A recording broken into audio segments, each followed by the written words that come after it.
కావాల్సిన పదార్థాలు నేను 3 ఎగ్స్ ఇలా బాయిల్ చేసి పెట్టుకుంటున్నాను. కరెక్ట్గా 8 అంటే 8 మినిట్స్ బాయిల్ అయితే సరిపోతాయి. నేను 3 ఎగ్స్ తీసుకున్నాను. ఇవి బాయిల్ చేసి పక్కన పెట్టేసుకోవాలి. అలాగే కొద్దిగా అల్లం వెల్లుల్లి పేస్ట్ చూడండి, ఉప్పు, పసుపు, కారం, ధనియా పౌడర్, కొద్దిగా మిరియాల పొడి, అలాగే కొద్దిగా జీలకర్ర, మెంతి పొడి చాలా తక్కువ, చెక్క లవంగాల పొడి కూడా చాలా తక్కువ. ఇంతేనండి మనం వేసుకునే మసాలాలు. అలాగే గ్రేవీకి మనం ఒక ఆనియన్ ఇలా హాఫ్కి కట్ చేశాను నేను, తొక్క తీసేసి, 2 టమాటా, అలాగే కొద్దిగా జీడిపప్పు, అలాగే కొంచెం కరివేపాకు. ఈ కొంచెం ఇంగ్రీడియంట్స్తో చాలా ఫాస్ట్గా చాలా టేస్టీగా మనం ఎగ్ కర్రీ అనేది ప్రిపేర్ చేసుకోవచ్చు. చాలా మంచిగా వస్తుంది ఎగ్ కర్రీ అనేది. చూసారు కదా, ఇవి కూడా బాయిల్ అవుతున్నాయి. అయిన తర్వాత మనం ఈ పెంక్ అనేది తీసేసుకొని పక్కన పెట్టేసుకోవాలి. ఏవైతే ఇవి ఉన్నాయి కదా, ఇవన్నీ నీట్గా సన్నగా కట్ చేసి పెట్టుకుందాం. ఫస్ట్ ఈ విధంగా కట్ చేసుకుంటే సరిపోతుంది. ఇట్లా మీడియం సైజ్ కట్ చేసుకుంటే సరిపోతుంది. ఎందుకంటే మళ్ళీ ఇవన్నీ మనం మిక్సీ పడతాం కాబట్టి ఈ మాత్రం సరిపోతుంది. ఫస్ట్ కడాయి పెట్టేసుకొని కొంచెం ఆయిల్ వేసుకుందాం. ఇందులో చాలా ఫాస్ట్గా అయిపోతుంది కర్రీ అనేది. ఆయిల్ వేసుకుంటున్నాను. ఇందులో మనం ఫస్ట్ ఈ టమాటా, ఆనియన్ ఇవి ఈ ఆయిల్లో వేసేసుకోవాల్సి ఉంటుంది. ఇలా వేసేసుకోండి. ఆయిల్ ఏం హీట్ ఎక్కాల్సిన అవసరం లేదు. ఇలా మొత్తం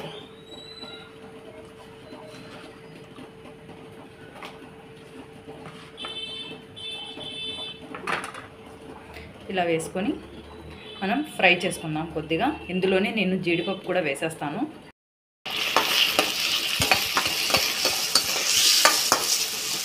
ఇలా కొంచెం ఇవి మెత్తబడేంత వరకు మనం ఫ్రై చేసుకుందాం. ఇది ఇలాగే ఉంచేసి ఇందులో జీడిపప్పు ఏదైతే ఉందో ఇది కూడా మనం వేసేసుకుందాం. జీడిపప్పు ఆప్షనల్, టేస్ట్ కోసం, అలాగే గ్రేవీ బాగా మంచి టేస్ట్ ఉండడం కోసం ఇది వేస్తున్నాను నేను. కొంచెం జీడిపప్పు అయితే సరిపోతుంది. చాలా చాలా టేస్టీగా ఉంటుంది. ఒకసారి ఈ విధంగా ట్రై చేసి చూడండి. మనం ఎక్కువ మసాలాలు కూడా ఏం వేయట్లేదు.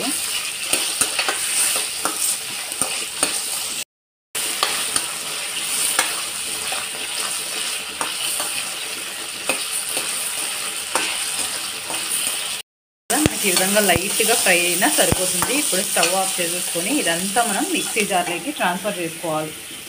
కాకపోతే కొంచెం చల్లారిన తర్వాత మనం మిక్సీ పడదాం. వెంటనే అయితే మీద పడుతుంది.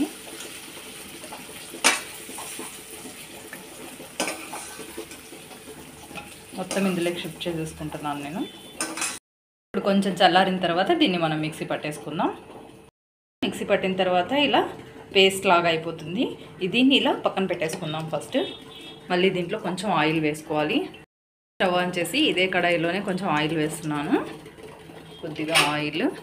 అలాగే ఇప్పుడు మనం అల్లం వెల్లుల్లి పేస్ట్ వేయలేదు కదా, ఇప్పుడు అల్లం వెల్లుల్లి పేస్ట్ వేసుకోవాలి. కొంచెం అల్లం వెల్లుల్లి పేస్ట్ వేసుకొని దీన్ని మంచిగా ఫ్రై చేసుకుందాం 1 నిమిషం.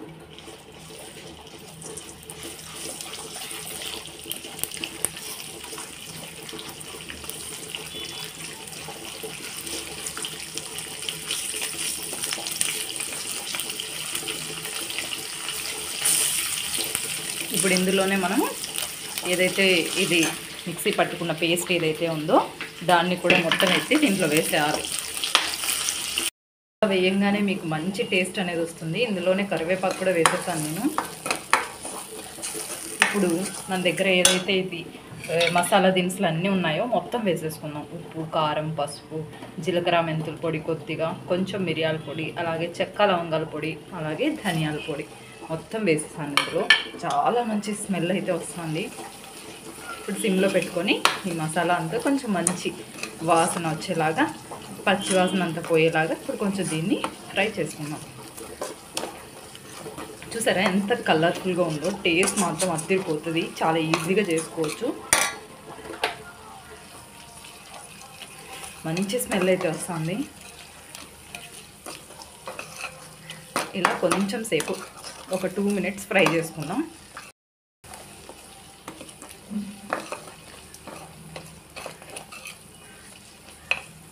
సపరేట్ అయిపోయింది. ఇది మంచిగా వేగిపోయింది మసాలా అనేది. ఇప్పుడు స్టవ్ ఆఫ్ చేసేసి ఏదైతే ఉడికించి పెట్టుకున్నామో మనం దీని పెంకు తీసి సన్న లైట్గా అలా పైన ఘాటు పెట్టేసి ఇందులో వేసుకోవాలన్నమాట. ఆన్ చేసి సిమ్లో పెట్టాను. ఎగ్స్కి అయితే ఇలా అక్కడక్కడ ఇలా ఘాట్లు పెట్టేసుకున్నాను. చూసారు కదా, ఇలా నిలువుగా ఘాట్లు పెట్టుకున్నాను. ఇవి ఇందులో వేసేద్దాం.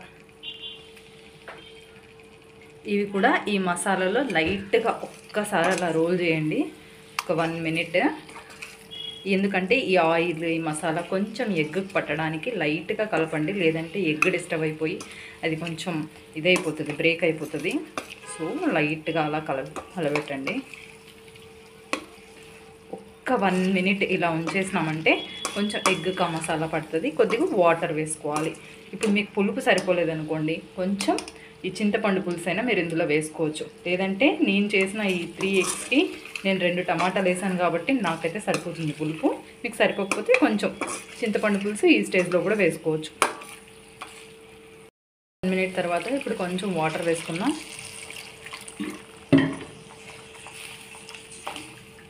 ఇది లైట్గా బాయిల్ అయిపోతే మనకు ఉడుకు పడితే స్టవ్ ఆఫ్ చేసేసుకోవచ్చు. ఈ స్టేజ్లో మీరు ఉప్పు కూడా చెక్ చేసుకోండి. చూడండి, నేను పెట్టిన ఘాట్లు అయితే నీట్గా కనిపిస్తున్నాయి. బాయిల్ అవ్వనిద్దాం, దీని మీద మూత పెట్టేసేద్దాం. కాసేపు ఒక 5 మినిట్స్ తర్వాత చూద్దాం. జస్ట్ ఉడుకు పడితే మనం స్టవ్ ఆఫ్ చేసేయచ్చు. ఓపెన్ చేసి చూద్దాం. చూసారా ఎంత బాగా ఉడుకు పట్టిందో. ఒక కొద్దిసేపు ఉంచేసి ఆఫ్ చేసేద్దాం. ఇప్పుడు మూత తీసేస్తున్నాను. అవి కొంచెం వెళ్ళిపోతే కొంచెం దగ్గర పడుతుంది అనమాట గ్రేవీ అనేది. చూసారా, అమేజింగ్ స్మెల్. ఒక్కసారి ట్రై చేయండి, డెఫినెట్గా నచ్చుతుంది. చాలా చాలా బాగుంది. స్మెల్ అయితే అద్దరిపోయింది. టేస్ట్ కూడా చాలా చాలా బాగుంది. నేను టేస్ట్ చూసాను సాల్ట్ కోసం. సాల్ట్ అంతా ఎగ్జాక్ట్గా సరిపోయింది నాకు. కాసేపు బాయిల్ అవ్వనిద్దాం. ఇది రైస్కి, చపాతీకి, పూరీకి అన్నిటికీ మంచి కాంబినేషన్ అండి. చాలా చాలా బాగుంటుంది. ఇంకొంచెం టేస్టీగా ఉండడం కోసం లాస్ట్లో మీరు కొద్దిగా పెరుగు కానీ స్టవ్ సిమ్లో పెట్టేసి అలా కలబెట్టేసుకోవచ్చు. కొద్దిగా పెరుగైనా వేసుకోవచ్చు కమ్మగా ఉండేదానికి. అలాగే లేదంటే మీ దగ్గర ఫ్రెష్ క్రీమ్ ఉన్నా కూడా లాస్ట్లో కొద్దిగా ఫ్రెష్ క్రీమ్ వేసినా సరిపోతుంది. లేదంటే ఏం చేయకపోయినా ఇలా అయినా కూడా కర్రీ చాలా బాగుంటుంది. నాకు గ్రేవీ అయితే దగ్గర పడిపోయింది. ఇంకా నేను స్టవ్ ఆఫ్ చేసేస్తున్నాను. సర్వింగ్ బౌల్లోకి తీసుకుంటే మనకు కావాలనుకుంటే ఫ్రెష్ క్రీమ్తో కొంచెం గార్నిష్ చేసుకోవచ్చు. చాలా బాగుంటుంది. Gravy is ready. కొద్దిగా నేను ఫ్రెష్ క్రీమ్ అనేది యాడ్ చేశాను. చాలా చాలా టేస్టీగా ఉంది. You should try and definitely tell in comments. చాలా బాగుంది. నా వీడియో కనుక మీకు నచ్చినట్లయితే please like, share and subscribe to my channel Madras recipe Telugu. ఇంకా మరిన్ని ఈజీ అండ్ టేస్టీ రెసిపీస్ కోసం ఛానల్ని సబ్స్క్రైబ్ చేసుకొని పక్కనున్న బెల్ గంట క్లిక్ చేస్తే నేను పెట్టే ఏ పోస్ట్ అయినా మీకు నోటిఫికేషన్ రూపంలో వస్తుందండి.